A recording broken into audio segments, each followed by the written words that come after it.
Yes, people, what's going on? Welcome back to the Graft Kings podcast. We are officially in London in a nice little office space, and we're joined by Scott Alexander.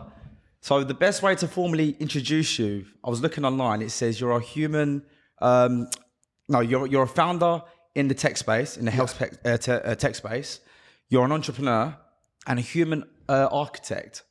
I don't know. I mean, in your words, like, how would you kind of describe that? Because I just butchered that. Yeah. Well, first of all, thank you for inviting me onto your podcast. It's really great that you guys are younger and you still think I'm relatable. I'm not a dinosaur, so I'm quite honoured. I suppose. Look, it's all about marketing. So my background, I read law at university, and I've also taken the highest level of qualifications in human performance. Okay, so coaching. So a human performance architect, because I basically take data and put that data into value for clients or for interventions, okay? So clinical interventions into cardiovascular disease, metabolic syndrome risk, okay? And yeah, I'm a founder of a company called AI Health. So for 10 years, we've been in in-depth R&D, research and development. So over those 10 years, I've had to learn the entire process of kind of scientific analysis on the clinical level.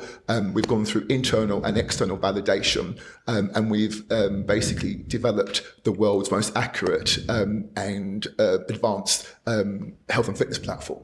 So it's been difficult. Yeah. So you was in the AI space 10 years ago before AI was mainstream. So basically with AI, there's something called dynamic coding. So most AI you see isn't AI, isn't artificial intelligence. It's dynamic coding. So basically 2 + 2 = 4, the result, yeah? Or, you can either go left or go right. If you go left, the route's this way. If you go right, the route is that way. That's dynamic coding.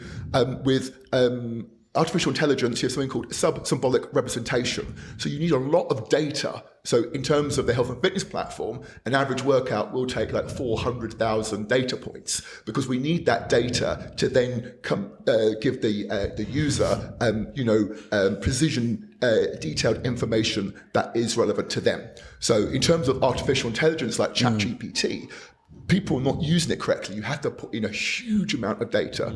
Okay, so I build data sets out and database vectors, and it knows every micro element of my life. Everything from my health, from my training, from my business. Every time I hold a meeting or a Zoom, that transcript's uploaded into the AI. So it knows every micro element. So therefore, when I ask it a question, it's given me an answer that is completely related to me.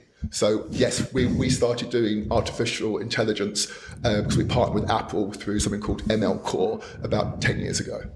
Bloody hell, that's crazy. Where did that love and passion come from? Why? I've never done health. I have never sat at my fucking desk like this ever. It's the most dangerous thing you can do. I've like totally injured myself because at a desk is dangerous. I've always been into more like sales and marketing side, and when we took this on, what I could see was the pandemic, which is people are so unfit and unhealthy. And it's not their fault. They're not really getting the correct advice and guidance in terms of cardiovascular training and in terms of insulin sensitivity management, okay? Cutting your calories does not fucking work if you're metabolically damaged. You have to heal your metabolic clusters properly. So when I started, I had no background in human performance science, no background in design, animation, software development, and I've learned every element. So I oversee everything. I do all the screen designs, the animation. I've engineered prediction methods that have been validated in science through peer reviews as accurate, 5% as accurate as the gold standard. And I've just worked and worked and worked and worked because it's important. We can't produce health and fitness software that fails. So I took that responsibility serious, and it's been very, very difficult, but I've just put my head down. Do you know what? Anyone listening will say within the first few minutes that you've got your stuff together. Like, obviously, you know what you're talking about. They see you as like this polished person, but I know that you've got a big story behind to what's led you to this, the ups and the downs, obviously, what happened to you during. But if we were to strip it back and say, how did your journey kind of start into that entrepreneur life?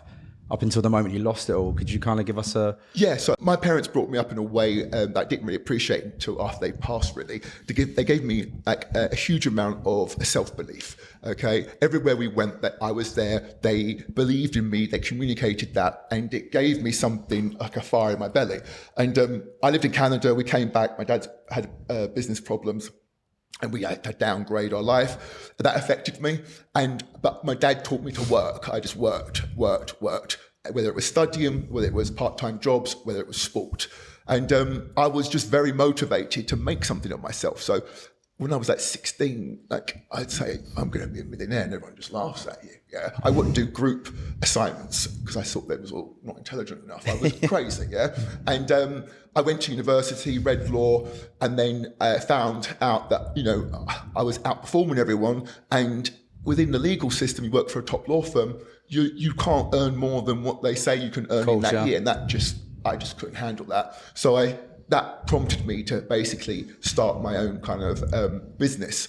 And I first of all, because I was in great shape, I looked like Dolph Lundgren, got to remember I was younger, and I was training celebrities in Monte Carlo, Jean Lepers, Saint-Tropez, and then I was doing like cars, property, but I was totally focused on money. My insecurity was my downfall. So people would go, that's not your car. I had a Porsche Turbo at 23, I had a Lamborghini by the time I was 24, and Ferraris. So I'd buy 2 cars. Then I'd buy private number plates, NO1, 4-1, weapon, proving that they were my cars. It sounds stupid now, but this is what happens. I'd buy an AP watch that no one had. I would spend £50,000 on a night out in Movida or China White because I'm like, I have got the fucking money. There we are, it's 50 grand. Then people still disbelieve you. They're like, oh, the owner gave you that. So I became my insecurity was it made me focus on money. And if you do that, you will be judged by how much money you make and how much money you don't make. And there's always going to be someone who makes more money than you. And also, I believe the universe, you're not contributing back. So yeah, I bought my parents a house, helped my sister, but that's not helping society. So I was of no value to the universe. So the universe, I believe it was like, you're not deserving. And in 2008, I lost 90% of my wealth. And it affected me, but it was the best thing to ever happen because from that moment, I went into this kind of clinical setting. So you're saying, you're saying life had to humble you, basically. Life had to humble me. I was out drinking and partying, which wasn't who I am as a person, because I thought that's what you have to do when you're a millionaire. It's like you have to be on a table and spend 40, 50 grand. How old are you at this point when this is all happening? 24, 26. So 30. Quite young then. I was on TV every minute on Sharon Osbourne's show, Richard and Judy. Really? Bloody hell. All the papers, I was packed. I wasn't a celebrity. Well, I was like a Z-lister, right? Yeah, it was probably like the Love Islander kind of status back in my day. But you partied with some of the A-listers, didn't you? I partied with everybody, like Jay-Z, Snoop Dogg, Floyd Mayweather. Literally, I had an ability to be able to get into places and be at the top table. I was always liked by the owners. And I suppose I spent a lot of fucking money. Yeah, that's what I wanted to get to just quickly, because that's quite a profound thing you just said there in terms of the people you were training, right? And we spoke a little bit off camera about that. Can you tell us more and touch on what you just said there? Can you tell us more about how? Because essentially, what I'm about to ask is, we preach a lot to our boys that watch this, that networking is one of the most powerful assets you can have. If you're a good networker and you're a good communicator and you get yourself into the right rooms with the right people, it can change your life. Yes. How did you get into those rooms? So you've got 2 tiers. At the very upper tier, it's all about trust. So if you're dealing with a celebrity, it's all about trust because they don't trust anyone. So you have to go in on the same level. You have to have an ego, basically. Okay, fair enough. And you have to be very much relaxed and just normalize. So for me, this is not me being arrogant. You got to remember, I'm in my 20s. I was, fresh. I had a physique that no one could touch. And I was intelligent. And I knew what I was doing. So that caught the attention of people because I wasn't just a trainer, I was somebody who was running businesses as well. Yeah. And when I met these people out socially, I just kind of like treat them normal. Yeah, and not in a disrespectful way. Obviously, and what happens is I never advertise at all for my coaching services. And my co-founder Tom, he trains like Taylor Swift and all the top people right now, doesn't advertise because if you're advertising, they know you're susceptible to bribes, leaking information. So, and the other thing, it is what it is. I grew my connect base by the largest percentage by partying with them intimately in back rooms, after parties, okay, doing X, Y, and Z, Yeah, sure. right? Yeah, because again, it's getting that trust. Yeah. When you don't drink and you don't do X, Y, and Z, they don't trust you, okay? And then I would naturally lining up deals or relationships. I'm not saying it's the right way, because that's kind of, I suppose I've leveraged that now where I'm known as much as I need to be, and I'm going in a different setting, yeah? And, you know, without that, I wouldn't be able to do what I do. My insecurity drove me too much. I was just too obsessed, and my ego, it grew too big, if I'm being honest. What helped you grow out of that ego? My wife. Really? Yeah, so I had the humbling experience of the recession, and at the same time, the Inland Revenue came at me for like a $9 million bill tax code, which I didn't know. It was Code 9. So Code 9 is the most serious form of tax investigation. You go criminal or civil was civil, and it was like Gangster City, right? I didn't know it. They even said I didn't know it, but I had to pay it. And then my mother got cancer, and I was engaged, obviously, to a different person at the time. We broke up. And it was I went on a self-destruct mode. So the account said, whatever you don't buy anything. I got on the phone to my friend Khan Cars, you might have known him. And I bought a Lamborghini, a Brabus 4x4 and an S-Class, yeah, just because I was trying to rebel. And so I went in, and what I noticed was people you think are your friends were loving this opportunity of seeing my downfall. So they would encourage it. And what I will say to you all is that when you're vulnerable, no matter how strong you might be when your life is good, as humans, we're all very fragile, okay? We can literally go this way, where the most secure, powerful, wealthy individual can be very vulnerable, and you're only vulnerable to the people around you, and you think you trust them. And these guys were just plotting my downfall. So they'd encourage me to go out drinking, to go out partying. I went down to 3.5% body fat for a photo shoot, because I used to do that back in the day. Damn. And I was drinking and partying, and it put a lot of stress on my heart. I was on the stress. And I went to hospital. They thought I was going I was going to have a heart attack. Like I didn't, because I was so fit, but it was some abnormalities in my heart. I came out, and my friends said, "Let's go out partying."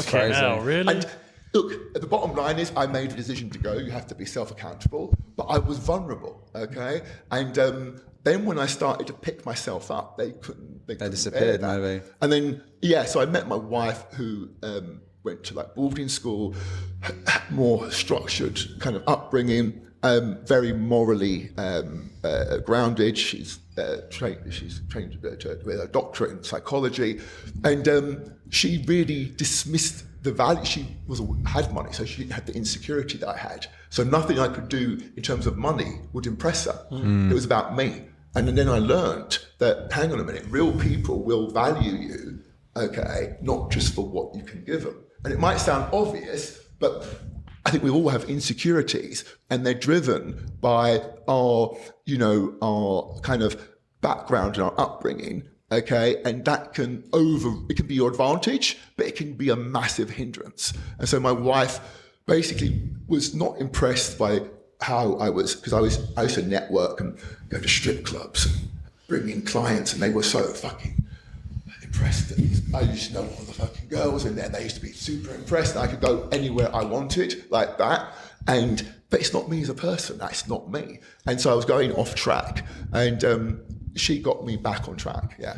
Did you meet her pre-recession or that? Post-recession. Post. Yeah. So you was at your lowest there. So I was basically in I didn't like bankruptcy doesn't mean you have no money. Bankruptcy means that a administrator takes charge of your assets, so you're limited in terms of your liquidity. Okay. Yeah. So I was still earning money, and actually I had a surplus at the end of a process and discharge. But obviously I was hindered, and I was still had the stigma of being bankrupt, right? And my wife stood by me, yeah. And we built the company, and she's worked hard on it as well from nothing. And she comes from privilege, so she's never had cash flow problems before. She's like, what the fuck is this?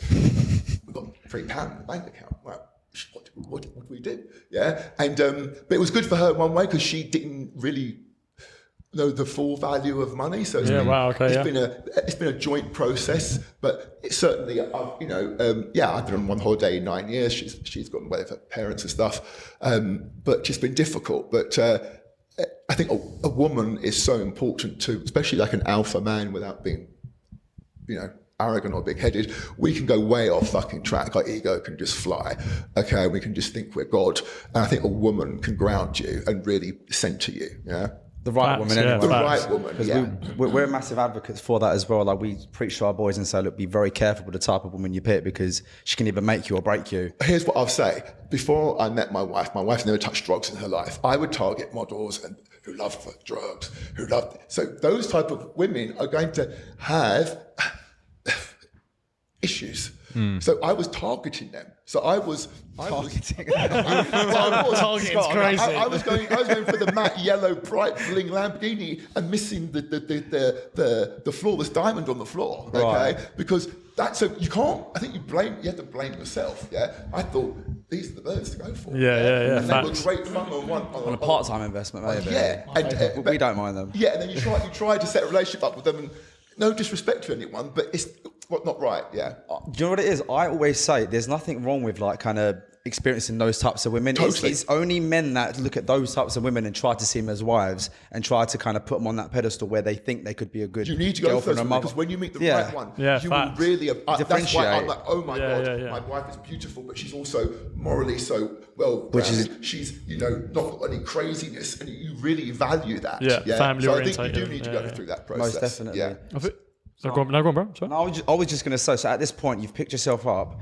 It's post-recession, everything's going well. And then obviously, at what point did you fall ill? And Yeah, so we were building the company up, and we got to a stage where we was partnering with like Apple and big companies, and we were just about to go live with our software after all these years, and so I got in the February of the January it came out, so 2019, 2020, and I had what was known as a high viral dose, so I must have been with some bastard and just consumed the whole lot, yeah. The mistake I made, thinking that I know everything, when I was reading the data, but the data was very scarce at that point, so it didn't look like it was a problem. So I was ill, and I thought I'll go straight back into full training. So I went back into full training and full work, and my body started to be autoimmune compromised. Now remember, without being big-headed at all, I'd never had any problems in my health, never had an injury, was in perfect condition every day, dialed in since I was 19, and walked into a room and just owned it, walked into a gym and just owned it, and just kind of that's how I've lived my life. And then I started to get autoimmune compromised. I monitored everything. My fitness started to decrease. Had a big lump come off my face. You couldn't get to see a consultant, so I sent a photo. I said, so it's a cyst. And then it kept getting worse. I kept a big short of breath. Went into a private hospital, accident emergency. The guy cut me open, left a hole in my face. Open, didn't Wow. to get the infection, so you could see my cheekbone, and that was for 12 weeks. I walked with a hole in my face, and I would have to have it cleaned, and the pain was excruciating because you can't have anesthetic. I'll tell you a funny story. I'm coming to King's Cross, I've got a mask on, and obviously I'm quite a big guy. I was wearing like a gym top, short hair, and like 8 police officers surround me with fucking guns. No way. On the floor. I'm like, what the hell? He goes, what's happened? They asked me what's happened. I'm like, what the fuck has happened? I've got all blood like pouring from the thing. So I've taken I said, I've had an operation. I've taken the mask off, and they've all gone, ooh. no way. Yeah. So I was just like, great.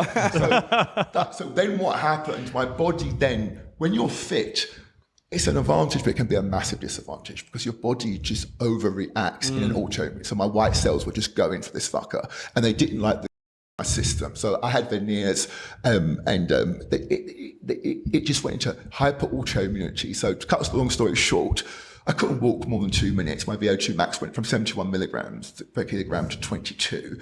I lost all of my teeth. I lost my hair. I used to have a ponytail. You had long hair, didn't you? Yeah. My eyes, I lost my eyesight all closed, my hearing. Really? Yeah. My heart rate was like 28 beats a minute just walking around. I was pretty much going to die. They didn't know what to fucking do with me. I had a couple of operations. They just didn't know. And they tried to it was in my neck, my back, my body, but my face was hit very heavy because what happened, because I inhaled the virus, and when you're fit, you have a lot of oxygen in your brain circulating around your head. So the virus really kind of encapsulated around the head. And my body just went into free fall. And I pretty much was going to die. Like they just didn't know what to do with me. Yeah. And my wife's father, my father-in-law, and he's probably right in what he said, was Scott's finished. You've got to Really? He's Fucking fucked. hell. They've got to look after. And he was, I get that. I'm not complaining, but you know what? When he said that, holy fuck, it got to me mentally. I was like, I'm not fucking finished. Yeah. And so I devised a training protocol. I can't really say who for, but it was done for a specialist unit, and that is ultimate survival. So what happens is you put the person, say they got to swim 500 meters, they get to 500 meters, then it's another 2,000 meters. They think they're running 10 miles, it's 30 miles, and they get penalized. They don't do it, they don't get sleep and food. So the body is pushing itself because we have our mind cuts in before our physiological state. So it's all monitored scientifically. What I did know was that autoimmunity takes energy, so I pushed myself to an extreme level, and the body had to do one of two things. It had to cut the autoimmunity or die, and I had no real choice. I had my sister in my house, and luckily I suppressed the autoimmunity, and we were in trouble financially because I put $5 odd million into the company. We were about to fundraise. No one was going to fucking back me, like half dead. Yeah. But after that had happened, I went down to see one of our investors, and they invested £2 million on the spot. They were so impressed because I was still working and I'd recovered. I moved back into London, into Mayfair, and then had to have another 18 operations. That's crazy. Yeah, it was like my consultant, the good one at the end, he's an Oxford guy, so it was going up towards my brain, so they thought we'd have to put me in induced coma. So he said, look, I'm at the London hospital, come down and I need to have a look at this. So I go down, he's in a white dinner jacket about to go to some function, and he's got two young female doctors who are attractive and young. And so he goes, right, let's put this prod in. So he's put the prod in and it's exploded and gone all over them, all over the wall. Like, I've been in a meeting and my face, because what my body was doing, it was pushing out the infection. Right. It was the weirdest thing I've got like the weirdest thing. And that was one side. And then we basically got that, and it done the exact same thing on the fucking other side.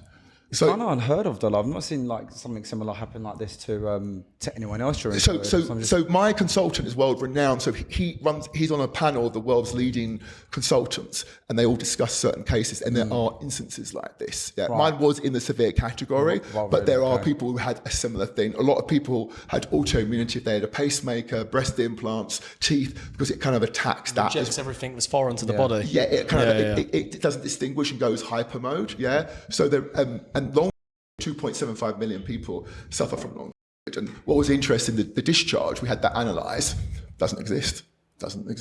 I spoke to the head immunologist for Great Britain, works for the government, and she's like, basically that this is something to do that we don't know what it even is. Yeah, and so a lot of people have long COVID and not aware of it, and it's very, you're fatigued, you physically can't work. But I'd have a 6-hour operation, be back at the office the next day. Can I ask you a question? Did you get the vaccine? No, I didn't get the vaccine. I was literally about to say, So I didn't have the vaccine. One, I was autoimmune compromised, but I knew early on that it wasn't safe because I was reading the clinical data. It wasn't tested. I don't trust.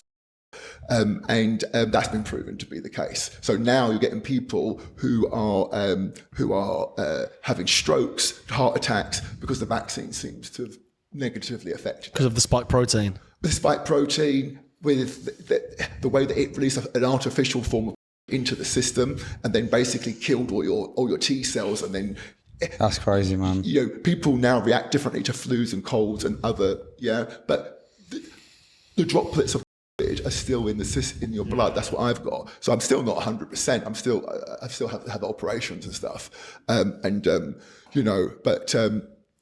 still worked. I was still in 5% body. How do you kind of deal with that mental resilience though? Because like in the most respectful way, like if someone were to die, like you don't know it's coming, you're dead, right? But then if you know that you're on death's door, and trying to deal with that, and of course you've got a business as well. Like how do you kind of deal with that? Because I think my obligations to my wife, my investors, my self-esteem was greater than if something's greater than. This is the thing I noticed back in the day when I was single. I didn't give a fuck when it all went wrong. It's just me. And as humans, we all self-harm ourselves. So we're like, I don't give 2 fucks. But when you've got your wife relying on you, you've got investors, you've got people who believe in you, you act outside you, and you kind of levitate towards a greater purpose. But I was wearing a mask up until October of last year. I was very insecure. I'd only train at night time at 3 a.m. I experienced what people experience who are metabolically damaged. I profusely sweat, wasn't getting the results.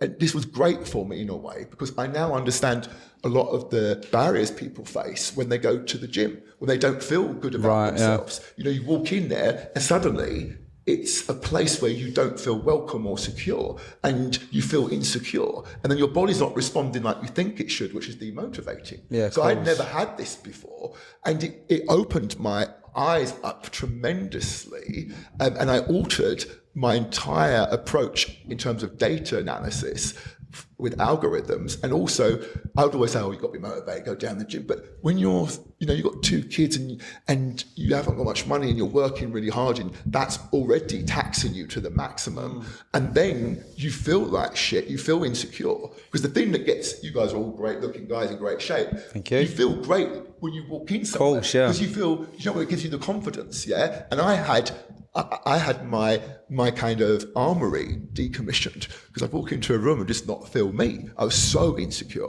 We'd go to restaurants and I'd take my mask off. People were just staring because my face was completely deformed. It was just, my wife is very beautiful and young, so I felt insecure going out with her, which caused us problems, because she was like, let's go out, and she did nothing wrong, but I'm thinking everyone's going to wonder why the fuck you're with me. And, it did challenge me a lot, yeah. I feel like you've got a very valid reason to feel the way you do. Nowadays, a lot of men off the back of nothing feel insecure. They're not alpha, they're just very feminine. What do you reckon, like, today the younger men are lacking? Why do you reckon, like, we are the way we are now? Because again, so many men are lost. So here's the thing. Some people, investors that, said to me, are you going to give up? Like you're in a bad way. And for the first time in my life, I considered it, because suddenly that was an easy option that everyone would accept. So the easy option suddenly becomes appealable, and the brain will always levitate to that, yeah? So I had to kind of dig in deep. And what you have to realize is that life is challenging, and you just have to step up and deal with it. No one was going to pay my bills. Nobody was going to look after, the business. I had to step up and do what was necessary. And you just have to dig in deep. And all of us go through our version of a massive challenge, okay? Even if you're a celebrity, a billionaire, or you're just a person doing a 9 to 5. Life is very, very difficult.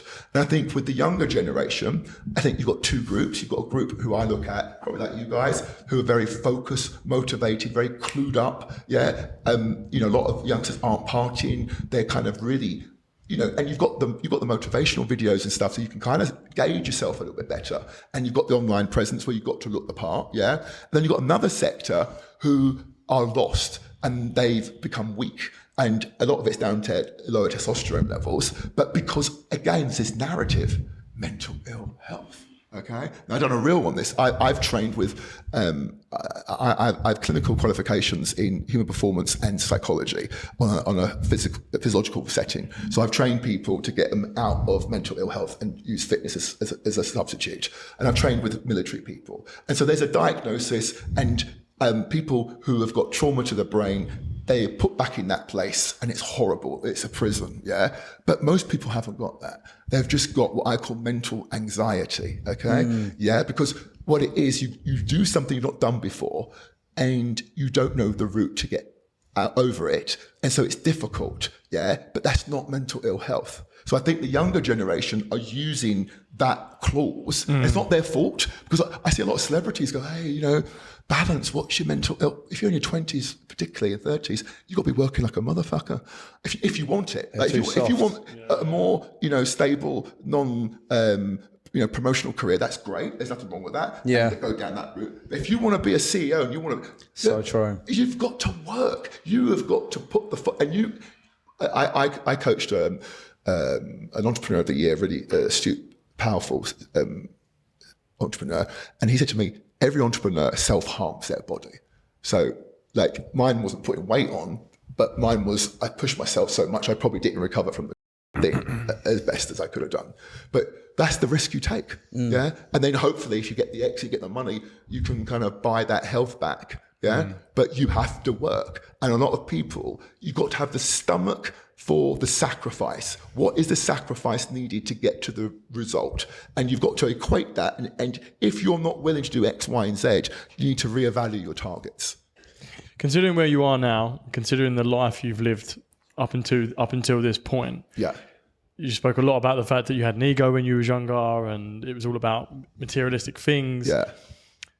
Looking back now, and obviously you've definitely had a change in your life, what would you say is genuinely like makes you happy in today's day and age? So, and this is not some kind of like, the greatest satisfaction I get is when I see our software making an impact. Okay, and we know what it's going to do to the global population. Even on Instagram, when I'm posting, people they've used my training programs, or so I just reach it. Some people I'll just help them just because I feel like I should. And seeing someone's life improve or be better is of more value. As humans, we are psychologically driven by, we want to be accepted, we want to be loved, okay? And we want to basically help other people. That's how everything we do is driven by those psychological traits. So when you are doing something, like I get like people I look up to in the health and fitness sector and software engineering sector on my LinkedIn, and they'll say, I'm the guru, I'm the world best at what I do. That accreditation to me is of more value than, I used to earn crazy amount of money, but it doesn't really make a difference. You need money. Money's like oxygen. Resourceful, yeah, I want to be able to have the operations, etc. Money gives you freedom. It gives you freedom. It gives you choice. Okay, it gives you protection. Yeah, but I believe you need a certain amount of it to be happy. Okay, it doesn't guarantee you happiness, but it's bullshit because if you're struggling, how are you going to be fucking happy? Yeah, I agree. Yeah. So you need money, but if you're driven by money, if you go, I want to turn over X amount of money this year to get a Lamborghini and 2 Rolexes, that's wrong. Get the Lamborghini and the 2 Rolexes as a reward for hitting Priorities. a marker. Yeah. So you hit a marker en route, right, and you buy yourself something nice.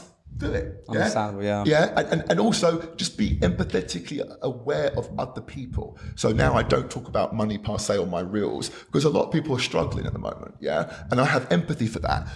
People who do who are road sweepers, who are care workers, teachers, policemen, without them, we can't function. Yeah, that's right. Yeah. The roads wouldn't be, we need, and they do a fantastic job and they didn't sign up for, say, what we've signed up for. And so you always be aware that you should value and be grateful for the whole population or peers. And the thing I did do what was wrong, I was going, oh fuck me, I'm big bollocks, about 10 million pounds. And it just makes other people feel really bad about themselves. Yeah. So what message would you give to the youngsters today, to all the boys that watch us and are going to watch this pod? What message would you give to them, considering the life you lived and how you was and who you are now? What should they be focusing on? What should be their mission? You need to identify who you are as a person. How are you built? Are you built that you can fit into a structure, a corporate structure, okay? And you have ambition, but it's set at a particular level. And that is great. You shouldn't be embarrassed by that because, you're still that. And, sometimes I look and think, fuck me, I wish I did that, yeah?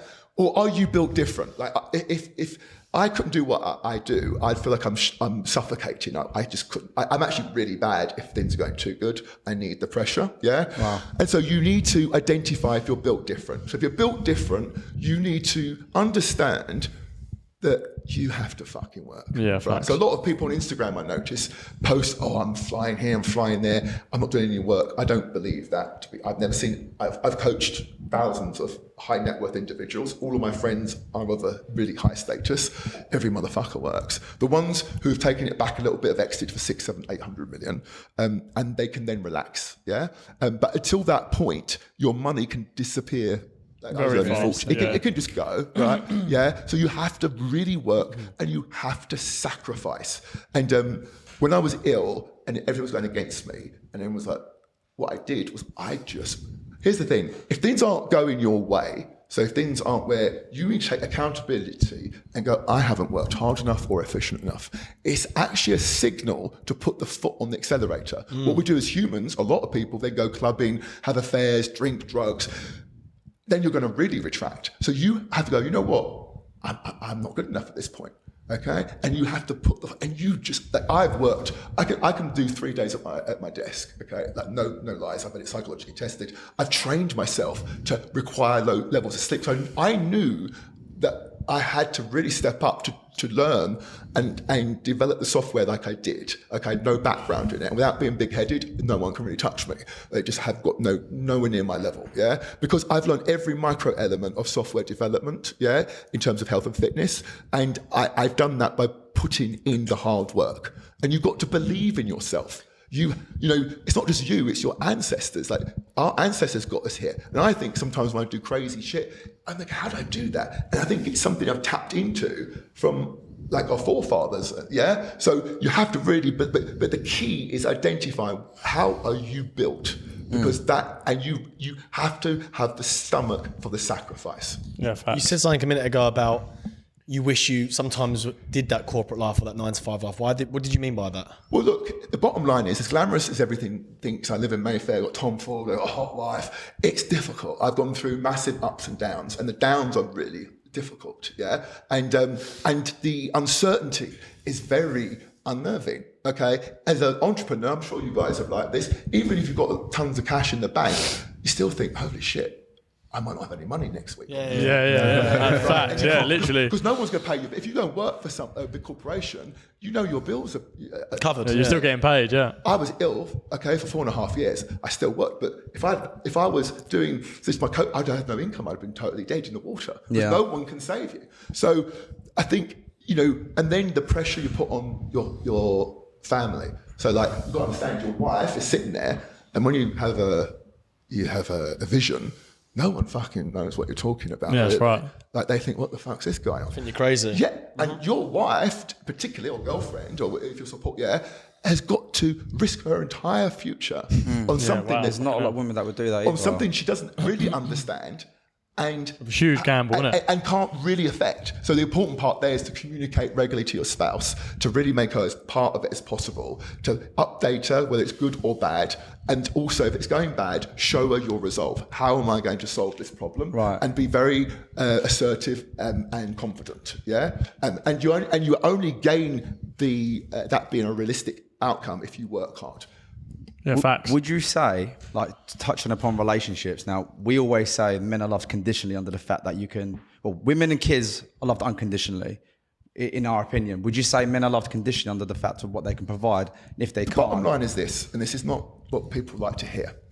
Every friend you have, except for your mother and father, so my mother and father, passed away, and I noticed this because they loved me unconditionally, right? Mm-hmm. They just loved me and they believed in me, and it's not that other people don't, but it's got to be a win-win. Okay, so if I'm friends with people, okay, it's not that I'm after anything, but it's got to be like, I'm not just like, getting something from you or me. It's we add value to each other's life, and then we've got common ground, right? So if I suddenly become, a burden, I'm like, hey mate, it's fucking fucked. Can you lend me 100 quid? Well, I have no value to you.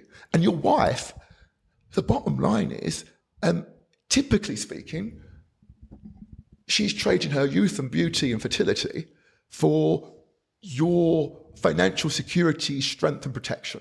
In a typical, now of course there are different perimeters, people, have different forms of relationships, but in the typical manner, that is, and I think men are missing this point because women have evolved.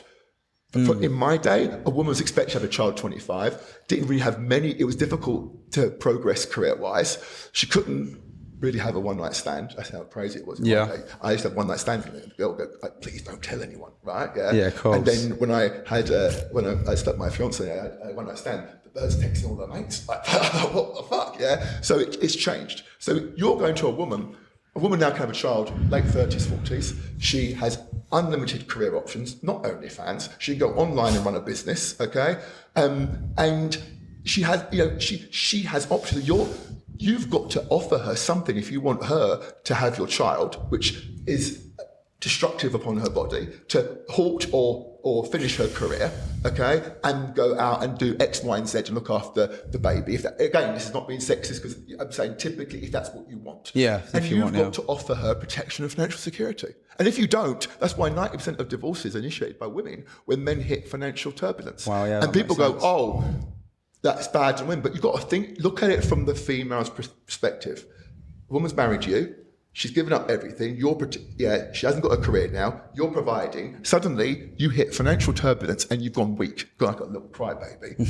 How does she survive? She has to go into survival mode and cut you and try and find someone else. When you strip it down, you're not wrong. I do actually appreciate it. And you might love someone, but you know, if you're homeless on the fucking street, sleeping on a park bench, I don't think that person's going to love you anymore. I agree, but playing devil's advocate, do you reckon like the expectations have changed nowadays from what women used to expect? The bottom line is this: women have evolved, and some men aren't willing to fucking step up. Yeah. Because facts. women now are strong. Okay, they can dictate a lot. They go, you know what? I'll have a baby in 10 years. Yeah. I'm earning more money than you. Women are earning fucking... And that's just like, I'm all for this. Yes, Yeah. And so there's a group of women now that men feel intimidated about. And we've got the other factor that I know, clinically speaking, testosterone is... men's testosterone is on the floor, okay? Whether you're 24 or 44. Every blood test I've had come back from a male, the testosterone has been bottomed out. And this isn't that the person's weak or... Why though? Why in today's It's time? environmental. I was about to It's say that, environmental, okay? So insulin resilience is also linked to lower testosterone. So if you are metabolically damaged, processed food, etc. Right? I don't know. I can't give you this. No one can pinpoint exactly why, but testosterone level is on the floor. And what you have to understand with testosterone with a man can't function without testosterone. No. Forget libido, forget muscles. You can't concentrate, you can't be assertive, you can't be aggressive in the right way, and you can't be a leader. So what happens when it comes to women, a woman will beat you 100 times out of 100 in an emotional argument. She will know how to maneuver around because she hasn't got the aggressive assertiveness. She will beat you every single day of the week. And if you become emotional, she's going to fucking walk all over you. True. And how a man holds his own isn't being aggressive, but it's like, hang on a minute, darling, I've got this covered. Yeah, I have a track record. We're going to make this amount of money. You just hold tight. This is all underhand. I'll protect you. I will sort this out. And you act in a way that's affirmed, and that's testosterone communicating. Yeah, it's not aggressive. It's not saying it's not. But and then the woman will look, and that's what I believe. I could be wrong, but speaking to women, my wife, and a woman wants that, and if she hasn't got that, she goes into her masculine state. And a woman in a masculine state, fucking, you don't want that. No, of course They're not. fucking, yeah. And so she goes into her masculine because she's got, hey man, I've got to look after myself. Wear the pants, basically. And then the man's got low testosterone, and she's going to kick your ass. Yeah, she doesn't want you to dictate. She wants you to lead, basically. She doesn't want you to dictate. She wants you to be confident, assertive, and to take charge when things are going wrong, and prove to her that you're the man that she married. Yeah. Okay. And the bottom, what I see is there are two groups of men. There are those who are better than ever, who are really strong, motivated, very clued up, more clued up than in my era. A lot of guys in their 20s are far more clued up than I've ever been. They're just on it. Yeah. And then you've got a mass who just become a lot more, I think they're kind of lost. Do they be an assertive, protective male because they think that isn't what women want? Soy boys. Yeah. That's what we Means call wet, them. Soy basically. boys. Sort of soy boys. Yeah. I'm sorry. I'm sorry. I don't know what that is. Soy boys. I call them beta boys. Yeah. Same kind of thing. Concept is men who have soya. It's in relation to soya produces estrogen in men. Oh, like the okay. Yeah. So right, like too much soy in a man's diet can turn them very estrogenic. Wet, They're very estrogenic, but they're also got this narrative. What they've got embedded in their head is mental ill health. So it goes wrong. Like, sorry, babe. I can't do it. I'm mentally unwell. I can't take the stress.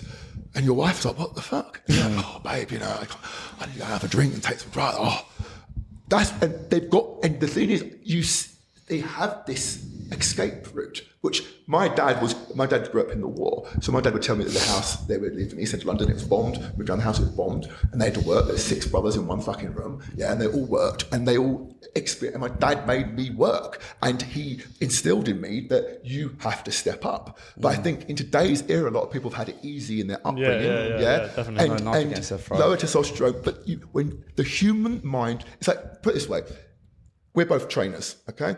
And I say to you, my training program is you can't drink, you can't eat fucking pizza, okay? You've got to do cardiovascular, here's set targets, okay? It's going to be difficult. Yeah, I'm going to monitor, I'm going to phone you every morning, make sure you've done it, etc. And he says, look, mate, 3 days a week, eat a pizza on the weekend, you can have a beer every Friday. Whose training program are you going to choose? His.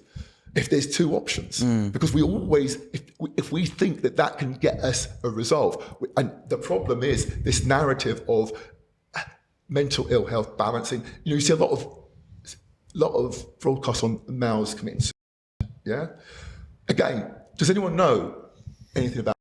Have you ever read any coroner reports? What, as in like what it's based Okay, off? so no one kills himself stone cold sober, right? No one. They're all on drugs or alcohol or both. So here's what I say. Of course, there are some people who've gone through diagnostic mental ill health who are in an intolerable position, and you can't even fathom what that would feel like or how you would react. Okay, so that's separate.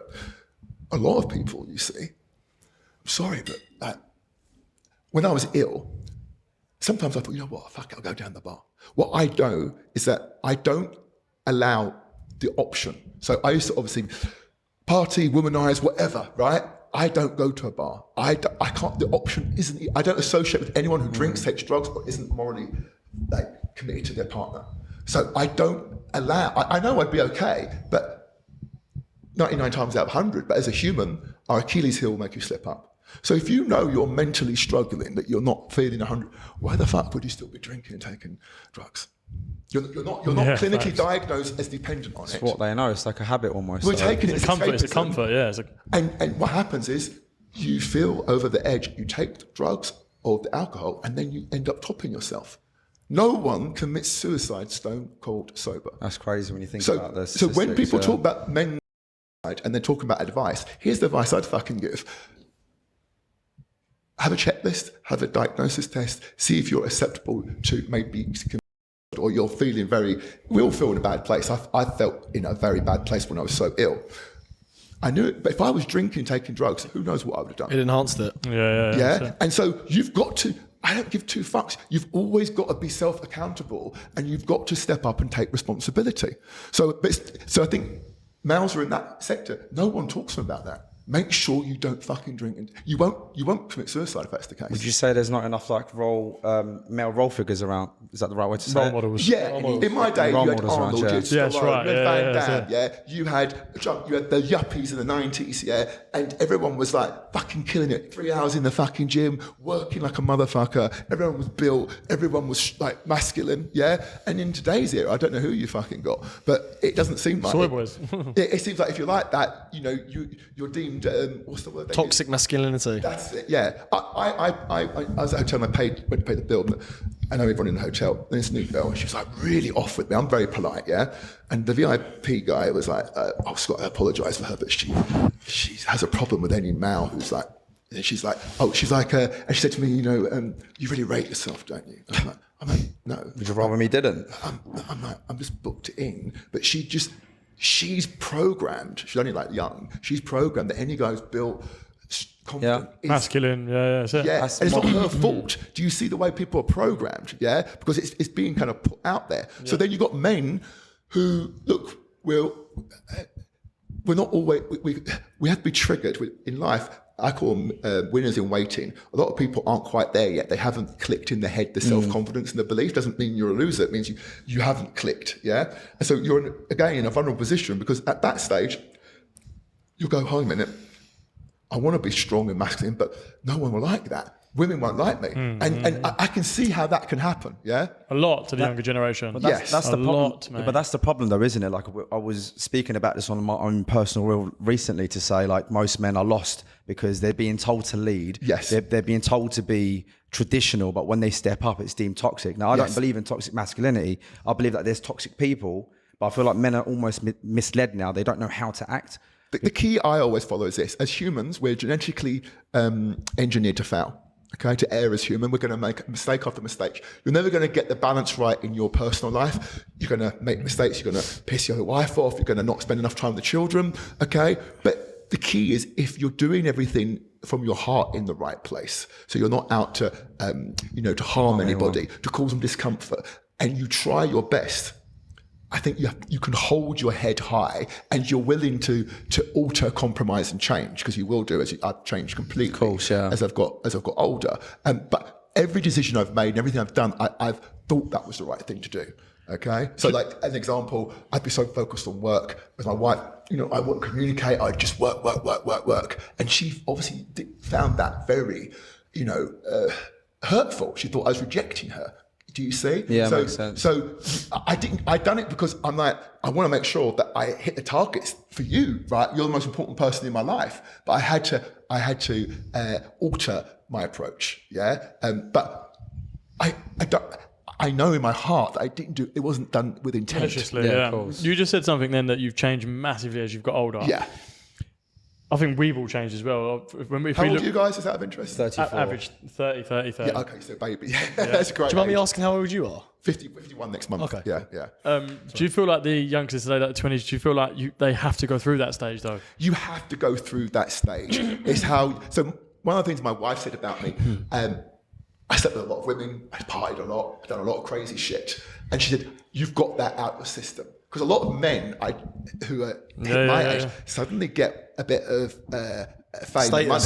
And not being funny, you could say whatever about me, but I look pretty cool at 30, right? Yeah, doing what I did, yeah. At 50 fucking one, you look like a fucking idiot, yeah. And I've got friends who have got big fucking, like, with the fucking bottles of champagne with some young, I'm like, you've done it the wrong way. And Yeah, facts, yeah. So I think that is, yeah. So true. Yeah, and look, you've got to go through the process, because in some things it's good to tick the box. Like I was on TV every 2 moments. I was on every newspaper. I done a show called Britain's Biggest Spenders. I had higher ratings than Beckham the week before, and it was fucking. It cut all of my aspirations to be famous. It was just not me. Britain's right? biggest what? A program called Britain's Biggest Spender. Oh, Spenders, so right. It was on ITV. So I spent 7.5 million in 1 month because they fucked me up. They basically said everyone's spending more money, and it was just. The crazy thing is, everyone criticised me in the show. The bank called me up. I'm at NatWest Private Bank. They said, "Come down." I was like, "They're like, look, here's a new black card. There's like £1 million limit on that. There's £500,000 here, and we've opened a Coots account for you, and you have property. How do you? I pretty much funded it myself. They're like, we'll fund it all for you. They love this shit. Like, TV was mental, yeah. But I wouldn't do what I did then, but I'm glad I did it because I can work really hard now because I don't think I'm missing out not going to some club, yeah. I was going to say, like, as you get older, this is something I'm not worried about, but I hope you ask what I think you're going to ask. but slightly concerned about. Like you say, you get it out of your system, and me and the boys live a pretty good life. I'm not sound big-headed, but No, I think you got abundance of women. We go party, you look the part. You're great. we It's good, travel. yeah. And I just feel like, am I ever going to get this out of my system? Look, you do different things, different levels. Right now, I get driven. Okay, I go to a restaurant. I get through the back door of a private room, so I can actually speak to the people. It's a whole different fucking level. Yeah. Okay. Everything's boxed off at a level, a different level. I don't put myself in a situation where I used to go to Novikov and people just fucking start on you for no fucking reason, right? Yeah. Or they fucking start chatting to your fucking Wi-Fi. Like, none of that happens now. So I think you kind of levitate and see a different thing, and you probably not, I'm not as hyper. So to me, that I'm much more relaxed. So you still are doing certain things, but you're just doing it in a different capacity. I meant more the women, mate. Like I'm a womanizer, like you said you was when you were younger. Oh, I was crazy. Like I used to be so crazy. I slept with 3 women in one day. I know it looks great, but I was. They're rookie numbers, bro. Go on, Sky, go on, step there. I was a women. Every bird I ever had was super fit. But but my wife beats all of them hands down. Yeah, of course, of course. But when you meet the right woman, you will the moment I met my wife, I knew. I was just about to say, did it click? Is that you're the one? Clicked. Yeah. She's absolutely. Everyone was after my wife, and literally we just clicked. Yeah, and we got married like a year later. Yeah, and we've been through a lot of challenges because of what's happened, but we're so tight in a bond. Did you ever think though, being that guy, because you hear a lot of this shit as well, youngsters today, and people say, did you ever think that going from being that womanizer, the flash guy, having the ego that you had, that you thought, fuck, did you ever sit there I sometimes never thought I'd and get married. No, and I think, was engaged. yeah, that's it. Am I going to find a good woman? Yeah, I got engaged more as a thing that just like formalised with living together, but I didn't. We never really talked about marriage. I didn't see myself as that. And I think here's the thing: is you should want to get married because you've met the right woman, not because you want to get married. Yeah, I agree. A woman who's like amazing, you're like, I want to be committed to her. But if you go there, go, I want to be married, like, you know, I think that will... As a formality, you're just doing it as a formality and as rather a man, don't forget, we mature later. So I got married at, I think, 36, yeah? And as a man, you don't really become stable, I think, until you're 40. Okay, so I can see what you. I can see. I I can agree understand that. that. Yeah, we're immature. We're go on, too bro. like we just want to be out in the cars and doing stuff. You know, so it's not until 40 that I think that you kind of are at a stage where you kind of settled. Yeah. I heard someone said it not too long ago, and they say, "Well, life begins when you're 30." I can't remember who it was now. I was watching them on a podcast. He was again a really successful person. They said, "No. As a man, your life begins when you're 40." I'm not religious, but the Muslim faith clearly says in the Quran that a man doesn't become a man until 40. It's quite.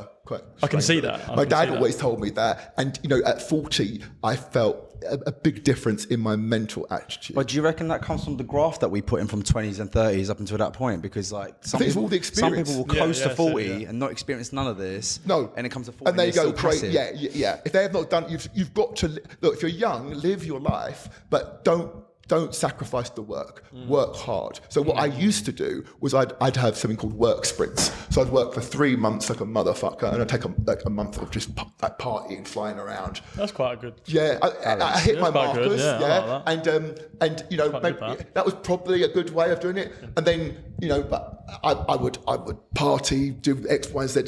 I had cross trains in my house, do my cardio, and I'd always do my work. But the work sprints worked really well. So set yourself like certain targets, hit those targets, and then have a break. I just buy myself a watch or this or that, and do it that way. That worked quite well. Yeah. Did you say you've not been on holiday in 9 years? 9 years. Yeah. I used to go on holiday all the time. When you don't feel the urge to leave the country? Well, 4.5 years obviously I couldn't because I was ill. But the thing is, when you've got a company like what we've got, you're putting all of your money, your resource, and your time into it. Yeah. And it just hasn't. I just haven't had. So even recently, you haven't been abroad. 9 years. 9 years. Yeah.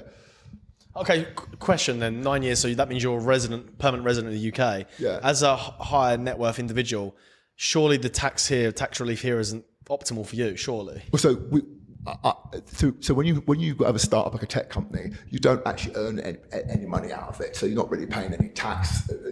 I put money into the company, yeah. So the money is realised when you exit, yeah. So at that point, we hope to move to United Emirates, yeah. Oh, nice. All legal and above board, because I feel it's safer. I feel it's better. Well, life. Better place. So better place to put my the kids move at. will be eventually leaving the UK. Yes. How far are you Yeah. away from that, would you reckon? Well, one of the reasons I've come back on social media, not come back, I've gone on social media, not because I'm 50, thinking I want to be fucking Insta famous. Yeah. I changed the hardest thing I've ever done as well. So what happened, I was ill, and we were doing investment rounds, always raise money. I put 5 million, I raised 4 million like that. And we had done an investment round for $1 million, and I failed the medical because they said the long back, okay? And then everyone was like, oh, Scott's going to die, he could die, he's not the same, you know, and I was very insecure, yeah? And so it wasn't gelling, and it was, because we were going to launch the product, so it was different in R&D, but to be facing and being like I was, you know, still wearing a fucking mask, it just wasn't going down well. So one of my investors is a doctor. He said, the reason I invested in you was because of you, and I know what you did, and there's no presence of you on social media. So we've done that as a kind of a strategy, and it's helped with business partnerships, reasserting who I am. People can see, like some of our business partnerships thought I'd be saying, you know, if you're fat, you're a loser. They didn't know what my message was, so they can see that I have got, you know, an empathetic, clinical approach to health and fitness, and you know, I've been able to also utilise the algorithms that I've built for AI health into social media. So I don't know if you guys, obviously you guys do, but like a lot of people make the mistake. We do paid adverts. Yeah? Oh, you're doing a fucking paid advert, right? So here's the thing: organic growth to make money offers you no value because you don't know your demographic profiling. It's given to you, okay? That audience is put to you by the algorithm, and to make it grow, you've got no real, as an entrepreneur, control over it, okay? You get some organic growth, but with paid adverts, here's the thing. People will only engage. I get about 4,500 followers per reel, okay? I get a lot of saves, I get a lot of, so the engagement, a lot of downloads of the PDFs. if the advert is there, you only get engagement if it's of value. But here's the thing, the way we use the algorithm, we are doing micro targeting. So we'll put a reel out to, say, people who use a Fitbit, who don't like bodybuilding, who live here, live there, and it will go out. And if it takes that advert, that money runs out, the algorithm will push it towards there.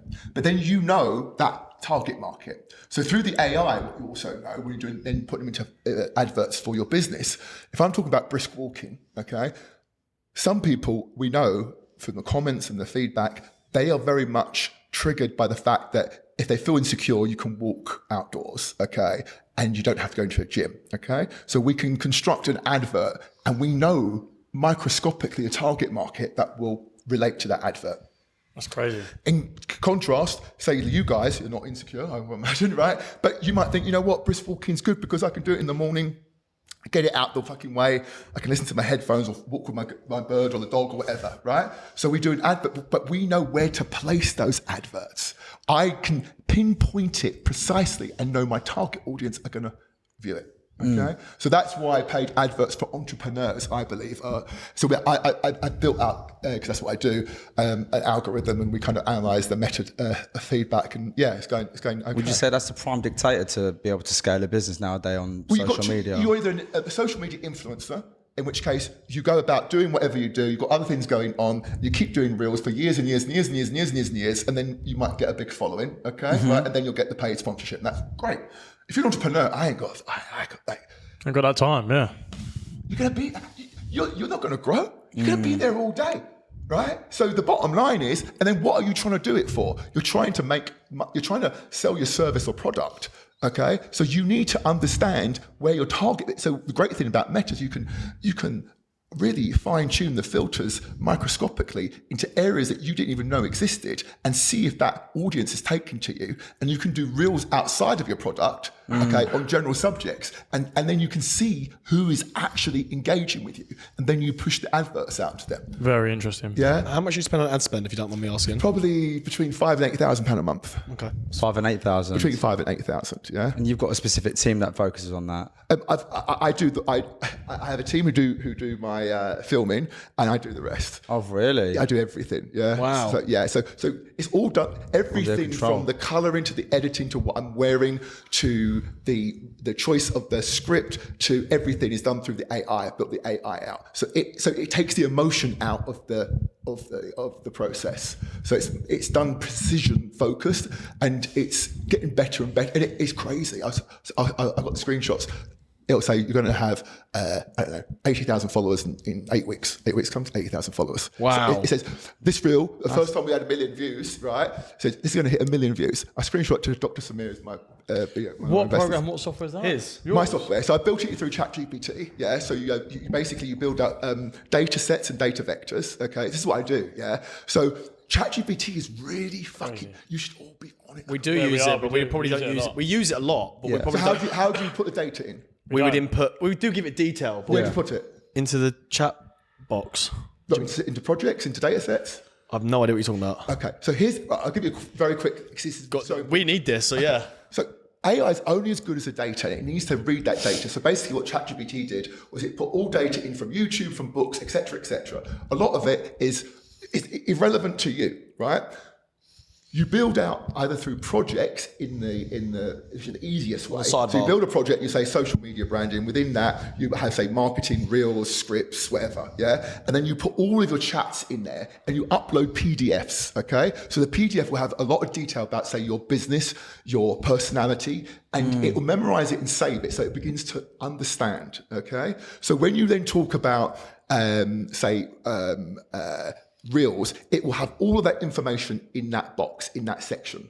You can go more advanced and do something called data sets, which is basically putting an online database through OpenAI, and that can basically manipulate that data more adaptively, okay? And then you've got things called chat GPTs, which can go out and do things. It goes out on its fucking own and starts analysing all of my data, competitor data, starts taking all of that, and then it refers to the data sets, okay? So I'll show you afterwards.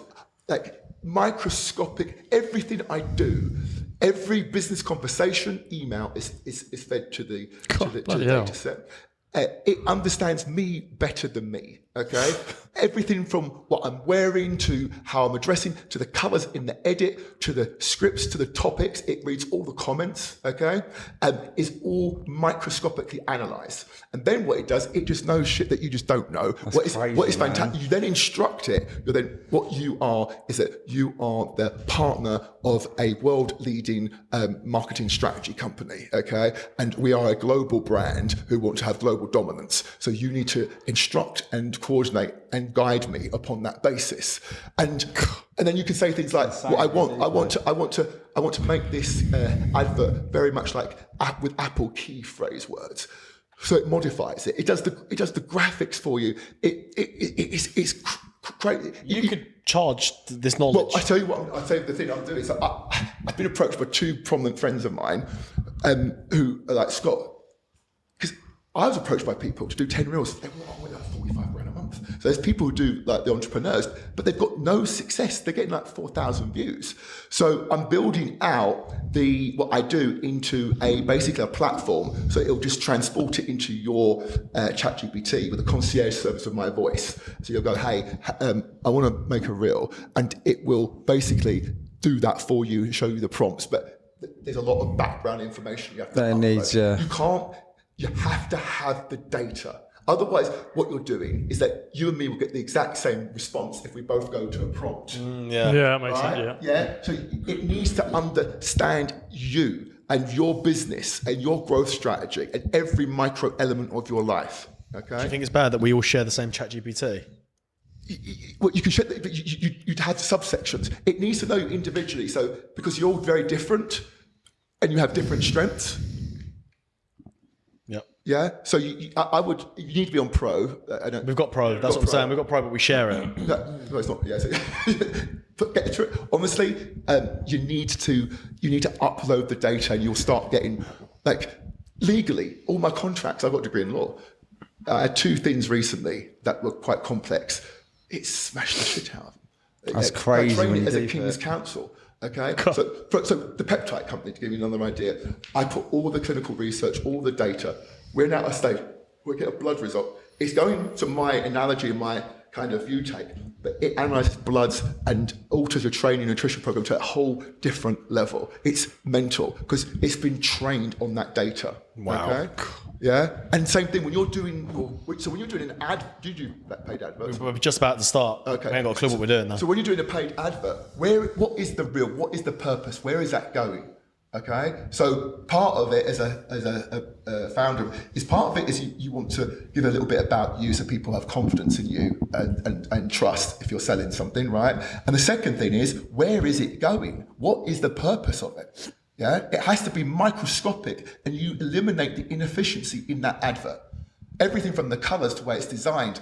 So it knows my brand and my style. So we're just about to do a new thing for my reels where it's going to be like matte black with a projected image, and it's telling me that I need to dress much more smart as we go live. It's telling me what to do at the next stage. That's crazy, man. Yeah. I might have to pick your brains about this because this could be very useful for us as well. Phenomenally. Yeah. So we've had really good traction and growth in the past. I think I started in June with 8,500 followers, now got 140,000, and the reels all hit 1 million views. And it's all through paid ads.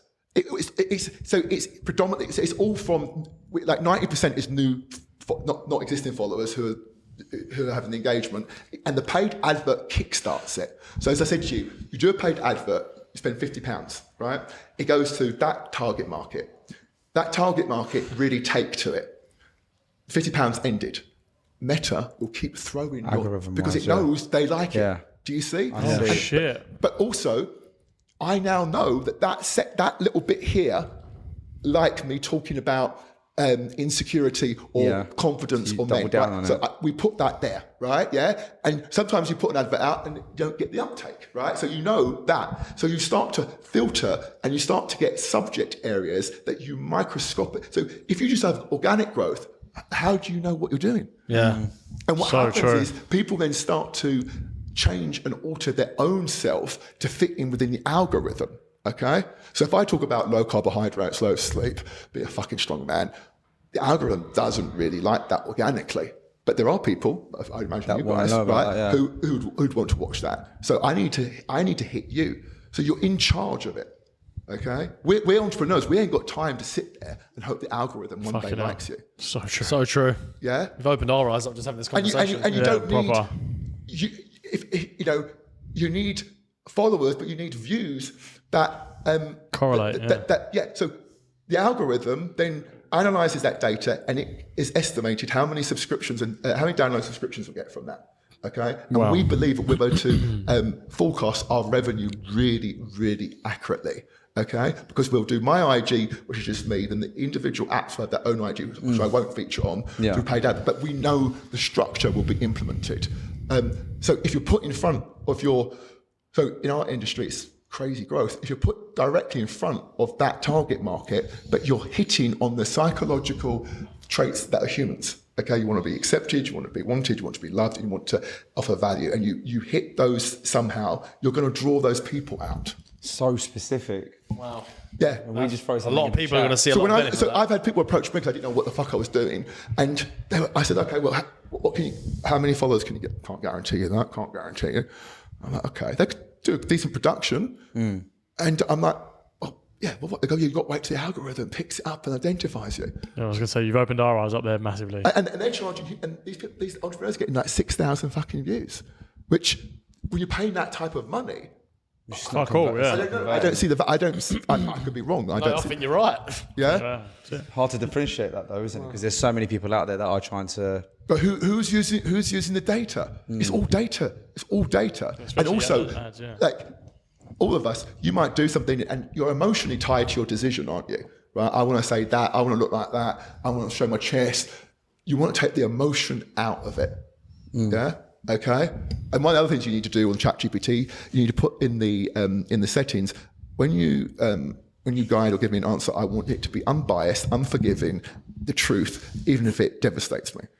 Okay. Wow. So otherwise, it'll just. I remember once we done a reel. He said the reel's fantastic. You're confident. You look good. He said, but you're losing 60% of your potential because you've got scars. Here's some surgeons. Oh, wow. Fucking hell. Yeah. When you deep it, That's crazy. Yeah. Gee, What an Maneezer. insightful conversation. That was a really good pod. Yeah, that's good at that. Like, I think you said it just then that a lot of people are going to get a lot of value from what you just said there. Thank you. Should we leave it on one last question? Yeah, one last yeah. question. I just want to say this is a bit of a deep one, but what type of legacy do you want to leave behind? Because to me, it sounds like it's not just money, but what is it that you, as Scott Alexander, want to leave The thing behind? that I want that my aunt was very wealthy and I had a lot of money and she was dying of cancer and my aunt helped bring me up. She was amazing. And she said, when are you going to be you? When are you going to be Scott? I said, what do you mean? I've got Aston Martins, I've got houses. She's like, you need to do something that offers value. Yeah. And so I think the important thing to me is I do believe I have a gift in motivating people and also now have the clinical foresight. We know our software has an interventional mechanism that will help people get measurably fitter. I think there's so much confusion around diet, around nutrition, no one's really aware of metabolic syndrome risk, insulin resilience. They are completely blinded by it. And I believe our software will make an impact. And so that's what I hope our software will achieve. Solid, yeah. What an answer. Love that. Yeah, amazing. And of course, when you're good at something, remember, the money will come. Right? If you're the best at what you do, the money's there. But make it a result of doing something purposeful. Yeah? Love that, man. Yeah, good Love answer. that, yeah. Good answer. Serious. Oh yeah, no, but it's just still in it. Yeah, but no one's going to hear it. You're still on. You're still on. Let me finish. right, okay. Because they're both their cameras died, but me Oh, and you're still right, on. So okay, I'll right. answer that. Okay. Great answer. Really, really good answer. Honestly, Scott, thank you very much for coming Thank on you. the No, pod. pleasure's all mine. You're great guys, and I can see you've all got the success written all over you. You look the part. You're humble, but you're strong. It's great to see that for males who are males. Yeah. Thank you, man. You know, Appreciate you're it. confident, and I wish you all the best for the success. Thank you very yeah? much. Pleasure. Right, guys, if you made it this far, thank you very much for tuning into the Graft Kings podcast. Like, subscribe, leave a comment in the comment section, and we'll see you in the next. Peace.